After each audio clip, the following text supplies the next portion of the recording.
Do more G.I. Joe's videos, Junkman. Do more G.I. Joe videos, Junkman. Do more G.I. Joe videos, Junkman.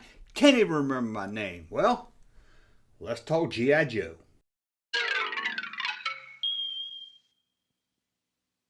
Welcome back to the Junk Room, everybody. It's me, the Junkman.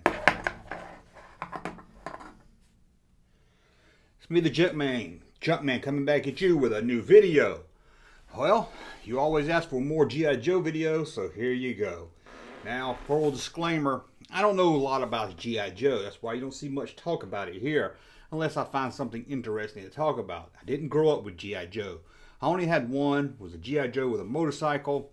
A guy named Justin gave it to me for my birthday around 1982, 83, maybe 81, who knows. But I was like, all right, a toy. No. Doesn't he know I play with Star Wars? To me, there was always Star Wars toys. And then the kids that played with G.I. Joe toys. I was always the one type of person. I always been like that. If I like Star Wars, that's what I bought, Star Wars. Yeah, other toys. Now, I did have a few toys mixed in, but my action figure go-to was Star Wars. That was until I was forced into getting He-Man at Christmas one year. And then all my focus went to He-Man. But I've been the same way. All about Atari. Then they got Nintendo. I've never had a PlayStation. I never had an Xbox. I never had a Sony. I never had a Walkman. All kinds of video game accessories I never had. Because I was like, Nintendo, that's what I play. And that's what I got. Got every Nintendo that's came out. Well, except for the brand new one. But anyway, you're not here to hear me brag about what Nintendo games I have.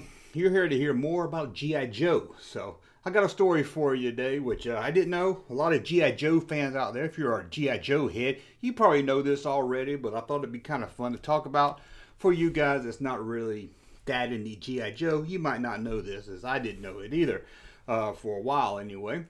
Now, before we get started, as always, you can support this channel at Patreon or become a YouTube member or get a cool t-shirt like this one right here. Now that's a cool t-shirt. And if you're curious, my son's surgery went well. He actually came home from the hospital a day early. I couldn't believe it. He's having sore, still hard to walk and everything, but I want to thank you all that help support. And if you still want to help, I'm still trying to get enough for pay all those surgery bills. But enough of that. You don't want to hear me You don't want to hear me begging for that. So let's talk G.I. Joe. Or this one action figure. Or in fact, we're going to look at two action figures for this video. All related to Stephen King. You couldn't grow up in the 80s, or probably 70s or 90s or whenever, and not be a fan of Stephen King, or at least see some of Stephen King's work. If you're like me, you didn't read. You didn't care about a Stephen King book, because if you did get one, it was about this thick. And you're like, I am not reading a book that thick. No. I mean, the most I ever read was a TV guide, unless I was forced to at school. But you didn't have to be into books to know Stephen King. Most of his movies, a lot of his books got turned into movies. I mean, you had Carrie in the 70s. You had The Shining. You had, in the 80s, you had Maximum Overdrive. Remember that one? That was a good one, right? Pet Sematary. It. Talk about the one that's made for television. I don't know if that was late 80s or early 90s. Might have been early 90s, but still. It. Pennywise. Oh my God. Really? That's the only TV movie I can remember going where everybody saw a TV movie now on network television, went to school, and the next day, and everybody's like, oh my God, did you see it? And everybody was talking about it. At least part one. Part two kind of fell off, and nobody really wanted to talk about it. So, you had that. What else did you have? Shawshank Redemption. People don't really count that as a Stephen King movie, but, you know, it is. I'm sure there's a lot. Oh, I said Carrie, didn't I? Say Cujo. Cujo. Remember Cujo? Cujo. That was a good one there. It had the, I don't know, mom from some sitcom. I can't remember what she was on, but it had the little kid from Who's the Boss? You know, the little blonde-headed kid no one ever talks about. Whatever happened to him? I don't see him on Twitter raising hell about what political figure he likes. Anyway, Cujo was pretty cool. You remember Cujo?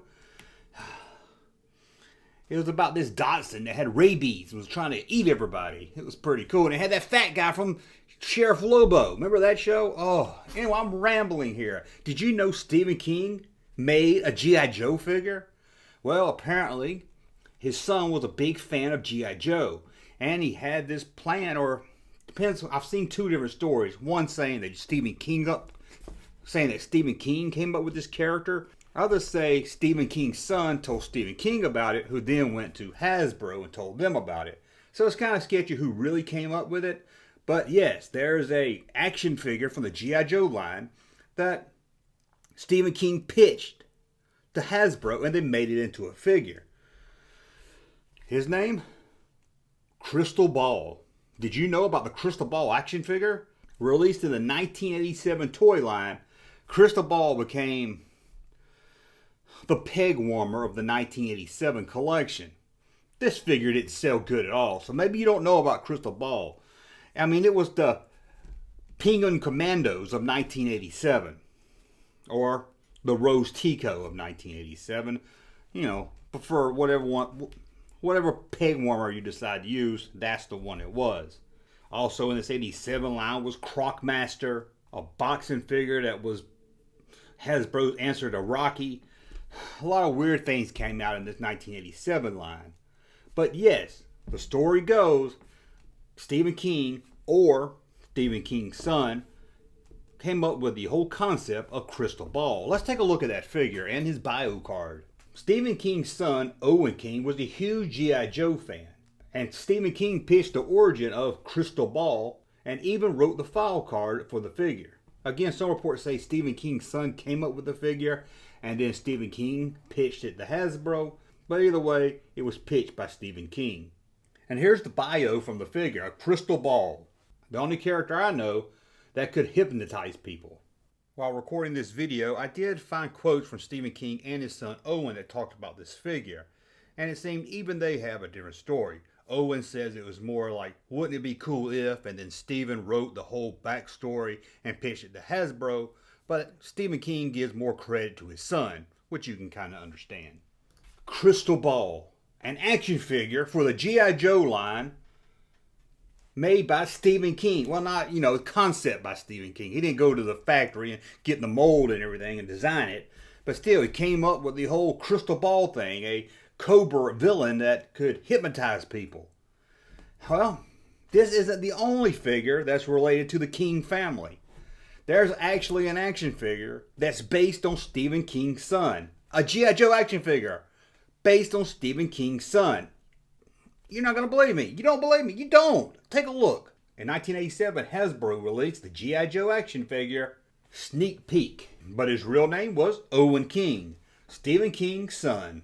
Now, according to legend, Stephen King pitched the Crystal Ball action figure to Hasbro and wasn't paid anything. But as a thank you to Stephen King and his son, Hasbro made the Sneak Peek action figure. It was released as a single figure in 1987, but also released in a 2-pack in 1988 through Toys R Us. Good thing Remco didn't hear about this, or they would have made an action figure based on Dean Koontz' son.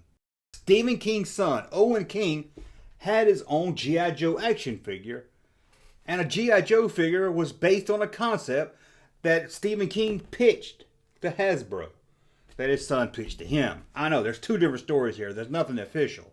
Did you know this about the G.I. Joe line? I didn't know it, but again, I didn't collect or play with G.I. Joe.